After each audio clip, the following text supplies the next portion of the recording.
നമസ്കാരം സുഹൃത്തുക്കളെ. 3 മാസത്തോളം സമയമെടുത്ത് നിർമ്മിച്ച ഒരു ശില്പം, അതും പൂർണ്ണമായും ചിരട്ടയിൽ നിർമ്മിച്ച ഒരു ബുദ്ധന്റെ ശില്പം നിങ്ങളിലേക്ക് എത്തിക്കുകയാണ്. നമുക്കതൊന്ന് കണ്ടാലോ?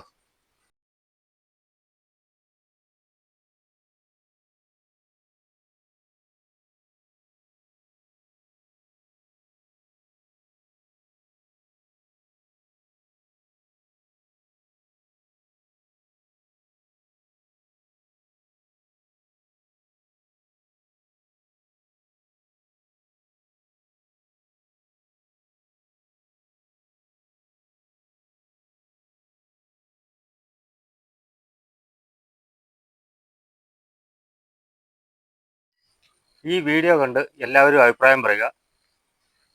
എൻ്റെ ഈ വീഡിയോ ലൈക്ക് ചെയ്യുക, ഷെയർ ചെയ്യുക, എൻ്റെ ചാനലൊന്ന് സബ്സ്ക്രൈബ് ചെയ്യുക. നിങ്ങളുടെ സ്വന്തം സന്തോഷ് കൈപ്പുഴ.